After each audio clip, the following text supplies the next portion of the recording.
अब से 1-1.5 घंटा पहले जहां पे तहरीक इंसाफ की क़यादत और इमरान खान साहब की बहनें मौजूद थी, वहां पर ऑपरेशन हुआ और उस ऑपरेशन के नतीजे में पीटीआई के वर्कर्स की बड़ी तादाद को गिरफ्तार किया गया, लाठीचार्ज हुआ, शेलिंग हुई, रबर बुलेट्स और पीटीआई के वर्कर्स जख्मी हुए और उसके नतीजे में जो है वो धरना खत्म हो गया है। और जाते हुए अलीमा खानम साहबा के हमरा सुहेल खान आफरीदी साहब ने सिर्फ इतना बताया कि आज दिन 2 बजे केपी हाउस में प्रेस कॉन्फ्रेंस की जाएगी और उसमें मजीद बातें की जाएंगी। देखें, कुछ बातें बताना बहुत जरूरी है क्योंकि आज हमने इस धरने को कवर किया। एक तो बात यह है कि इस वक्त भी आप देख रहे हैं कि तकरीबन अब 1.5 घंटा हो गया उस धरने को खत्म हुए, लेकिन उसके बावजूद अभी भी आपको सड़कें ब्लॉक नजर आती हैं। एक बात की क्लैरिफिकेशन बहुत जरूरी है कि क्या जो सड़क बंद की गई वो तहरीक इंसाफ ने की? तो इसका जवाब है कि बिल्कुल नहीं। क्या सड़क इमरान खान साहब की बहनों ने बंद की? इसका जवाब है बिल्कुल नहीं। क्या सुहेल खान आफरीदी ने रोड ब्लॉक किया? इसका जवाब है बिल्कुल नहीं।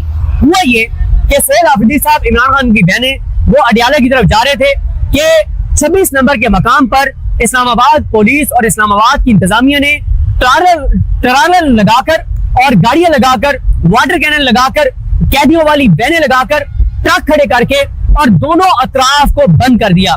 जैसे ही 26 नंबर के मकाम पर अचानक दोनों अतराफ को बंद किया गया तो उसकी वजह से गाड़ियों की लंबी लाइनें लग गई, हजार गाड़ियां फंस गई, लाखों लोग जलील और ख्वार हो गए।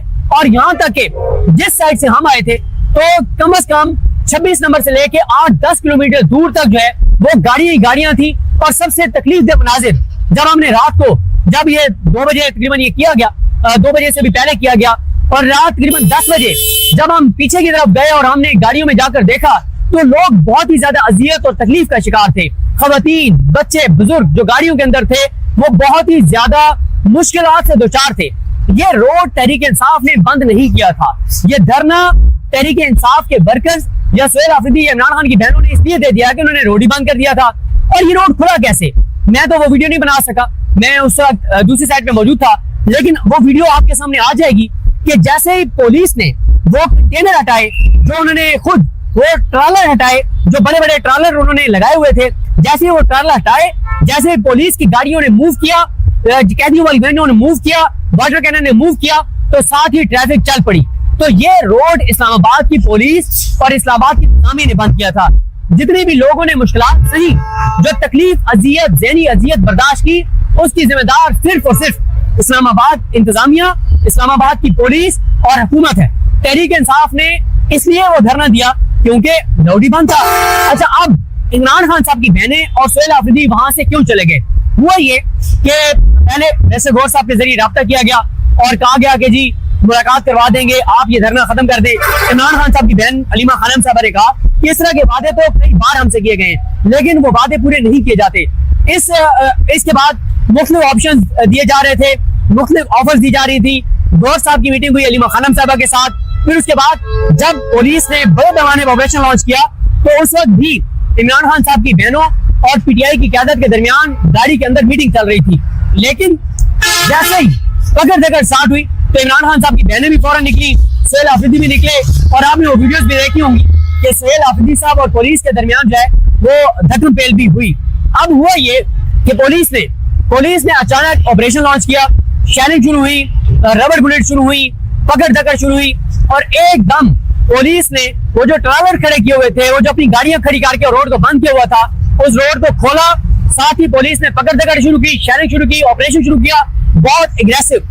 और साथ ही रोड जैसे उन्होंने अपनी गाड़ियां हटाई, जैसे उन्होंने ट्रालर हटाए तो रोड खुल गया और गाड़ी रवा दवा हो गई। लेकिन अभी भी मुझे लगता है कि 4 से 5 घंटे लगेंगे मुकम्मल तौर पर रोड्स को रूटीन में आने में, क्योंकि हुआ ये कि हमने देखा कि कई गाड़ियां ऐसी भी हैं, जो कई तो नहीं, कुछ गाड़ियां जिनका पेट्रोल खत्म हो गया और वो बंद हो गई।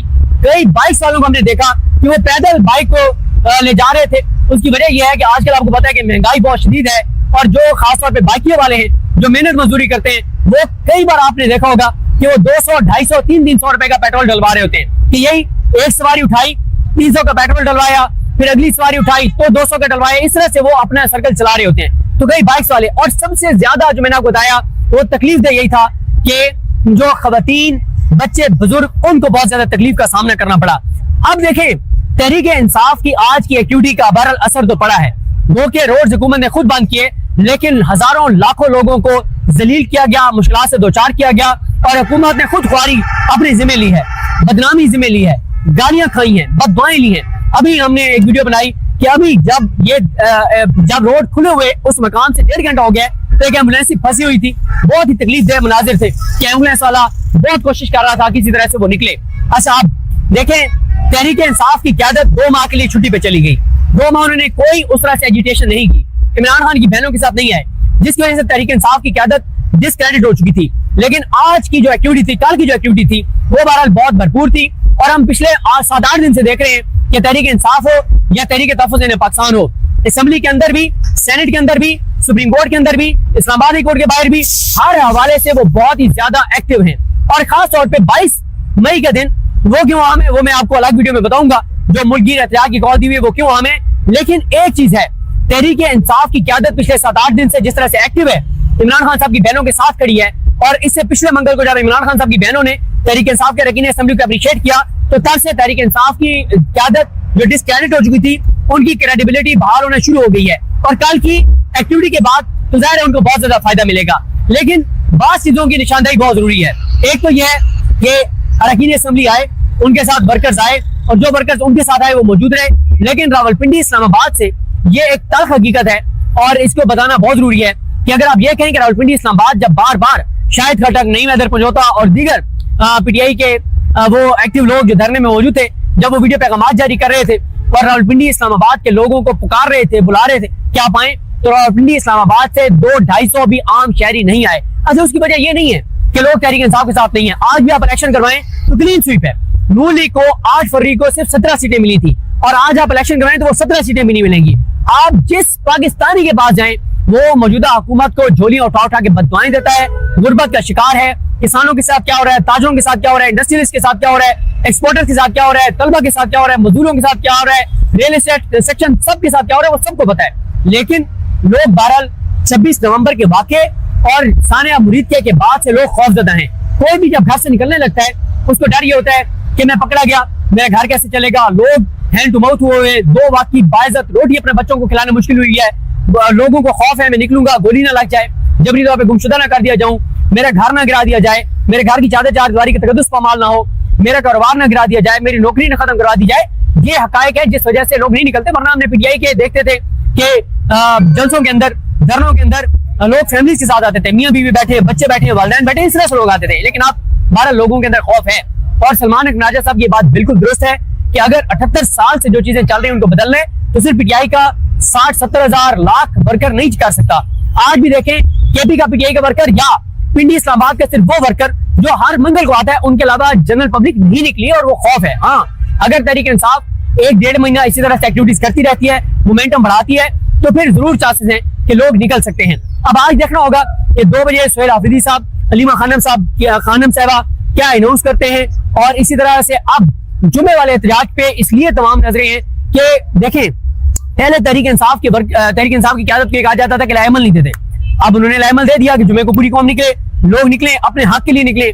देखें, इमरान खान तो जेल में तकलीफें बर्दाश्त कर रहे हैं, उनकी अहलिया बर्दाश्त कर रही है, उनका भांजा जेल में, उनके वर्कर्स जेलों में, उनके, और पीटीआई ने कौन सी कुर्बानी नहीं दी। नौरीन नियाजी साहबा ने अडियाला के बाहर बड़ी अच्छी बात की। उन्होंने कहा लाखों पीटीआई के वर्कर्स के ऊपर FIR हुई, हजारों गिरफ्तार हुए, सैकड़ों के घरों की चादर चारदीवारी का तकद्दुस पामाल हुआ, सैकड़ों जख्मी हुए, दर्जनों जानों से गए, आज भी सैकड़ों जेलों के अंदर हैं। तो तहरीक इंसाफ ने तो अपने हिस्से का काम किया है। अब पाकिस्तान के लोगों को नौरीन नियाजी साहब ने कहा कि जब तक वो नहीं निकलेंगे तो इस निजाम को इतना आसान नहीं है शिकस्त देना। तो अब आज देखना होगा कि अडियाला केपी हाउस के अंदर 2 बजे क्या वो लाएमल देते हैं, क्या प्रेस कॉन्फ्रेंस करते हैं। इसलिए सुहेल आफरीदी साहब और हलीमा खानम साहब को जाना पड़ा, क्योंकि वर्कर्स की बहुत बड़े पैमानों पे उनके ऊपर क्रैकडाउन हुआ, गिरफ्तारियां हुई, लेकिन फिर कारकुन इकट्ठे हो गए थे हलीमा खानम साहबा और सुहेल आफरीदी साहब की गिर्द, और ये तय था कि तमाम वर्कर गिरफ्तार होते अगर वो ना जाते। और वैसे ही जब रोड खुल गया और गाड़ियां इतनी तेजी से गुजर रही थी तो वहां पे वो सारी रात बैठे भी रहते तो कोई उसका इम्पैक्ट और कोई उसका दबाव नहीं पड़ना था, क्योंकि दोनों साइडें रोड की खुल गई थी और क्रैकडाउन बहुत सख्त हुआ, गिरफ्तारियां बहुत ज्यादा हुई, मजीद भी वर्कर गिरफ्तार हो जाते। और हलीमा खानम साहबा जब भी एक कदम पीछे हटी तो उसकी वजह यही बनी कि वो अपने वर्कर्स को बचाने के लिए, इमरान खान के वर्कर्स को बचाने के लिए पीछे हटी। तो बहरहाल अब देखते हैं 2 बजे जो है वो क्या वो ऐलान करते हैं, और 22 मई के हवाले से क्यों इंपॉर्टेंट है उस पर हम नेक्स्ट वीडियो में बात करेंगे। मुझे अपनी दुआ में याद रखें। अल्लाह हम सबका आमीन।